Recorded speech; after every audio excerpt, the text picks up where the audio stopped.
Israel is not a classic settler colonial project in several respects. It differs from others. Every single one that I know of, besides Israel, was an extension of the sovereignty and of the population of the mother country. In other words, the King of England sends English people, Scots and Welsh, to North America to take over Carolina for King Charles, Maryland for Queen Mary, and so on. In other words, the extension of the sovereignty and the extension of the population of the mother country is a classical basis of most settler colonial projects, whether it's the French Republic sending French citizens to make Algeria part of France, Algérie française, or whether it's British Crown doing the same thing. In this respect, Israel differs. The Zionist project was a national project, which allied itself with imperial powers in a transactional relationship. It was not an extension of the population of any mother country. It chose to ally itself with Britain. Before that, Herzl tried to ally himself with the Kaiser.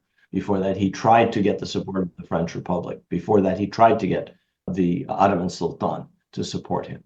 That makes it a different and unique form of settler colonialism. I mean, you ethnically cleanse a country and you replace its population. That's settler colonialism.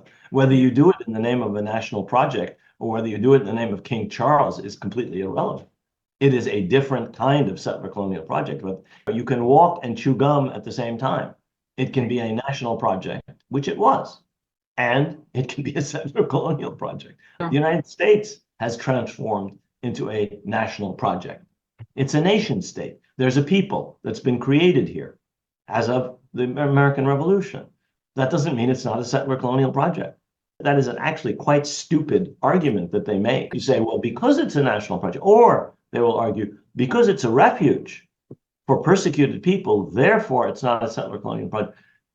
I live in a country, a settler colonial project, the United States, in which persecuted Puritans, persecuted Baptists, persecuted dissenters of various kinds came to the United States. The fact that they were seeking refuge from religious persecution doesn't in any way make what the Puritans were doing in Massachusetts or what Quakers were doing in Pennsylvania any less of a settler colonial project. Again, you can walk and chew gum at the same time.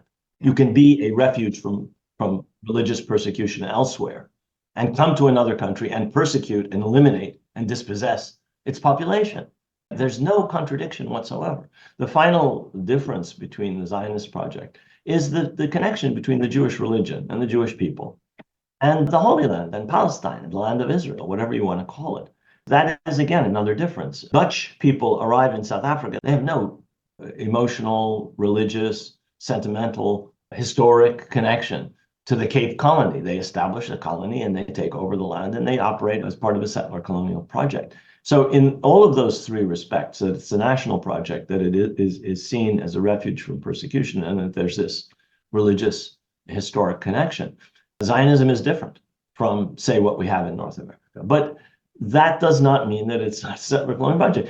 Early Zionist leaders all saw it as such, without exception, from Herzl through Weizmann, through Jabotinsky.